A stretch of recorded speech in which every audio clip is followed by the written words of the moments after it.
Cafe anyway. Yeah. Mike's Daily Podcast.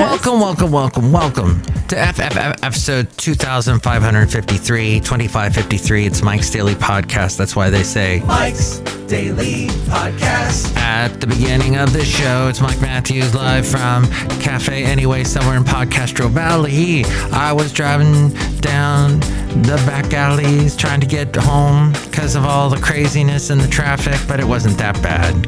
It'll be crazier on Thursday and Friday, then I'll be sad. But today, not so much. Today, I could kind of handle it, even though Mike's Daily Podcast. I'm driving on Mission in the East Bay, in Union City, and there's somebody driving at Mike's 35 miles per hour Daily in a 50 mile an hour Podcast zone. So yeah, that's always really happy. Makes me happy so much. Enabling. No, what's the word I'm looking for? Joyous? I don't know, but all I know, it's not TikTok. This is not a TikTok type show. And it's funny how we call things content now. Isn't that just sort of a catch-all? Anything anybody creates that's just called content? Why don't you just call it something else? Blah, like material or something. He creates something. Instead, we call it content. The word content does not make me content. I just hate it. I come up with something else, but now everybody's content creator. Okay, you make something out of nothing. You create, you're making creations. Maybe that should be what we are creating creations. At any rate, TikTok has a bunch of stupid content makers on there. And I am not on TikTok, nor should I be on TikTok, because I am 54, and that'd be creepy. Because it is a young game. It is a young app. It's for youngsters to give away all their information to China. But the TikTok CEO is testifying before the House panel. And here's today's podcast picture. In about a month, so you know. And the podcast picture today was taken from Bart. And this will be posted on social media, but will not be on TikTok. It'll be on Instagram. All my podcast pictures are on Instagram, which you can see. There's a link at mikesdailypodcast.com if you go there. But yes, I was on the BART, zooming past Stevenson Pond, part of the Quarry Lakes area of Union City, and I snapped this cool picture. I love those lakes. I used to walk with this guy right here, Basil the Boxer, around there. We had many a fun walk together. Yes. And he would say things like this to people that had other dogs. Not to people. He was very friendly and wonderful and kind. But yes, back to TikTok. The app security and its ties to China are in question. And keep that in mind as you use that app, because you probably do, since so many people do. It's taken over. But it has ties to China. It is a Chinese company, and they are not on the up and up, because they've done crazy stuff before. And the security, there is no security when it comes to using that app. They're probably accessing all your content. There, I used the word. Contacts is probably what I wanted to say. Concerns have spanned both sides of the aisle. Yes, both sides do it.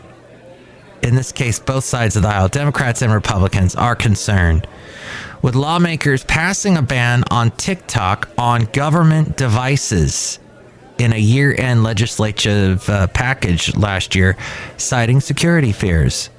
No TikTok on the government devices. How will they enforce that? I don't know. But not a bad idea. It's come on, common sense. Common sense. I was listening to an interesting interview about David Crosby's good friend. I forget his name, but he was talking on Here and Now, which I'm not always a fan of that show on NPR, but this guy was brilliant. He did these podcasts with David Crosby of Crosby, Stills, Nash, Young, The Byrds. Was he in Buffalo Springfield? I don't remember. But Anyway, Cafe Anyway. He apparently, this friend of David Crosby's, was the one that said, hey, you know, there's something called email. And David Crosby was like, what? Oh my gosh, that sounds fantastic.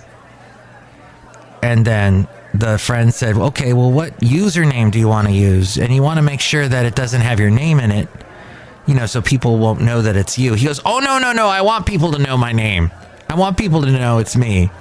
So I guess his email was something like Croz@gmail or something like that. But that's the guy, that's the kind of guy he was. He wanted to embrace technology and be be an open book on the web, which you have to be careful of. People don't hack you when you give out so much information. But he was all about it. One side note about David Crosby, which I found fascinating. When I saw him once in Santa Barbara at a Clint Black concert, of all things, with his wife at the Santa Barbara Bowl. And speaking of email, there was somebody at that concert who saw me wave to David Crosby, and David Crosby didn't respond, didn't wave back. And somebody saw that and emailed me in one of the first emails I ever got. And my first email was through the company, the radio station that I worked for. It was something like mattmichaels@khay.com, which that account's long gone. So if you email that, good luck. But they emailed me and said, oh, you got snubbed. I saw you get snubbed by David Crosby. How do you feel now, loser? Something really mean like that. That person, I think her name was Julie. She ended up being kind of a friend, her and her husband. And they were both early internet acceptors. And Julie loved Keith Urban to the point that she would like buy front row seats all the time to the concerts. And she and her husband had a lot of money. So getting this kind of stuff, that was okay. You know, she'd book these cruises. They'd get on the cruise with Keith Urban. She loved, and I did interview Keith Urban, by the way. You can find that in the interviews section of Mike'sDailyPodcast.com. As we go outside a cafe anyway, somewhere in Podcastro Valley, the last place on earth. Anyway, if you go to Mike'sDailyPodcast.com and there's that home, it says home right under the name of the show, and you hover over it with your mouse, or maybe you touch it if you're browsing through your phone, and you see all the interviews. Just go to A through F. Wait, A, B, C, J, J, K. Really? K's over there by J? Interesting. Okay, so it'd be Keith Urban after I go by his first name. And you can hear that interview, and there's a picture of the two of us. Okay, so that was my early experience of somebody who was a troll that ended up being more friendly later on. I don't know if that marriage lasted, by the way, because she was a little too much into Keith, if you know what I'm saying. So that is happening. And also in this modern world, yeah, we're living in a modern world. I guess we'll always be in a modern world, because that's pretty much what modern means. It's like what's happening now. Or there's postmodern. I don't know exactly how it works. If you do, you can give me a call and leave a message here at Cafe Anyway. 510-228-4640. 510-228-4640. And that number is also at Mike'sDailyPodcast.com if you want to check it out. But Tesla, you know, they slashed prices recently at the end of the year. And people, if they would have, you know, waited till the end of last year to buy a Tesla, they would have gotten this incredible discount. And Elon Musk did that partly because he knew that there's so much competition with these electric vehicles, these EVs, these e-cars. And inflation is cooling in car prices. Ford, in fact, has cut prices on the electric Mustang Mach-E. And that's following Tesla's lead. Ford Motor is increasing production and cutting prices on its electric Mustang Mach-E crossover. And they're chopping about $4,500 off. That's a little bit. Tesla's price cut was up to $13,000 on its Model Y. And that bled into this month as well. The Mach-E starting price now ranges from $46,000 to $64,000. Tesla's Model R starts at about $53,000 to $57,000 without any options. The Mach-E, so you can get it for cheaper, the Mach-E. The Mach-E led Ford to become the second best-selling automaker of EVs last year in the U.S., albeit trailing Tesla by a wide margin. Ford sold more than 65,000 electric vehicles in the U.S. last year. Tesla sold more than 552,000. Wow. So something like 6 times as much. And this was in 2022. So the move will make at least one version of the Mach-E again eligible for the $7,500 tax credit, which requires the Ford EV to have a suggested retail price of no more than $55,000 to be eligible. Ford said existing Mustang Mach-E customers awaiting delivery of vehicles will automatically receive the price cut. And one last bit of information I would like to pass on to you today, and that is there is someone I'm going to produce his show this Friday. I always produce his podcast, and I used to be his producer on the radio for about 2 to 3 years, a couple years back. Rob Black, he talks about your money, how to prepare for retirement. He had this interesting fact, and he always talks about this Valentine's Day, about how we spend entirely too much money on Valentine's Day. Americans are planning to spend nearly $26 billion for Valentine's Day this year. Chocolate hearts or romantic dinners. Americans are planning to spend that much on Valentine's Day this year. That number is up from 23, or actually 24 billion. So $2 billion more than last year. And it marks the second highest year for spending. Just over half of respondents say they plan to celebrate Valentine's Day. Not going into debt for love is number one financial rule for relationships. Don't go into debt over love. Millennials are planning to spend an average of $336 to celebrate Valentine's Day. And this study rated millennials the ages 35 to 44. Millennials as a group are going to spend $300 million. Valentine's Day, the most of any adult age group surveyed, they're followed by consumers ages 25 to 34. Consumers ages 25 to 34 is that Generation Z, just below millennials. They plan to spend an average of $238 million. That's an average of $238 versus millennials spending $336 for Valentine's Day. Both groups are well above the $193 that is the average among individuals who spend money on Valentine's Day. What do they spend it on? Candy is the most, 57%, followed by greeting cards, flowers, an evening out, jewelry, gift cards, and at the bottom of the list, clothing.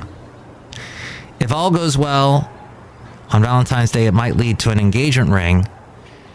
That average cost is $6,000. If that goes well, you might be spending on a wedding shortly after. That costs average $32,000. And I know some young guy in his mid-20s who's going to be getting married soon. And I said, "Are you paying that whole bill?" And he said, "No, I'm getting some help from the parents." Thank God. Wow. He is not the one that texted me, by the way, in that last podcast. I was talking about how I got texted in my absolute worst moment of all time as things were falling down around me a year ago when my mom passed, and I was in Florida and I didn't want to have any contact with work at all. I deserved it. With all the stress they were putting on me, as I talked about last podcast, I needed a break. I needed to focus. I needed to mourn. There's so much going on in my life, so much stress. And this particular employee of mine texted me to ask me for someone's phone number. Not only was this a coworker that he didn't have the phone number, so I mean he could have talked to the person that puts together the schedules.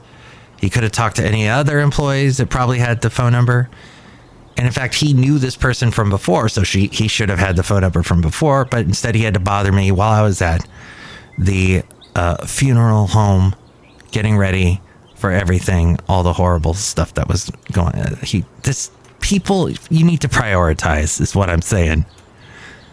Before you're about to text somebody who's going through an absolute miserable moment, and he well knew that I was going through a tough time, and he just had to just send an email, whatever, Mike, just do my bidding so I don't have to think. You just do the work, Mike, so I don't have to think. That kind of thing. That just bugs me, as you can probably tell, because I talked about it for 2 podcasts. Okay, we're outside a cafe anyway, somewhere in Podcastro Valley, the last place on earth. Look who's here. Hi, Mike. It's Benita the Rodeo Queen. How y'all doing? It's a disgruntled fiddle player. Tell you what. What? Don't let me forget, Mike. Always remind me that I should not ever get on your bad side. Tell you what. What? Am I on your bad side today? No, disgruntled fiddle player, you're fine. I'm not disgruntled with you. Oh, good. Look who else is here. Hello, Mike. I'm making the least root beer house right now. I don't know what that was. All right, let me try this root beer. Oh, that's so good. What's in it? Sea moss. Sea moss? Yeah, drink her out now. Okay, sea moss. Oh, wow. Interesting fact about sea moss. If you're going to put sea moss in your drink, don't just throw it. It's like if you throw it into your drink, you have to, what you don't want to do is throw it into your drink, because I found out you have to soak it first overnight so it becomes more gelatinous. Because if you just throw it into your drink, into your smoothie, that is, and think that the blending smoothie blades are going to blend it up, they won't.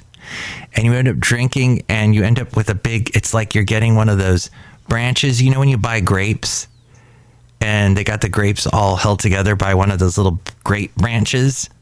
It feels like you're eating a grape branch, or you're about to swallow a grape branch that got into your smoothie somehow, which is an odd thing to say, and even an odder thing to end a podcast with, but that's how we are. We're crazy otters here. We're like crazy otters. They're so cute. We're cute, crazy otters at Cafe Anyway is my point. And if you would like to chime in and tell me what you think of anything that we covered today, you can call me at 510. Yes, that is the Podcastro Valley area code, 228-4640. And with more ways to reach me, it's A-Frame. Listen to the sound of my shirt. Isn't it? It's all like crinkly and loud today. Sorry about that. Mike's Daily Podcast is written and produced and performed by Mike Matthews. His podcast is super easy to find. Download or listen to his show and read his blog at mikesdailypodcast.com. Email Mike now at mikesdailypodcast@gmail.com. See you tomorrow. Bye.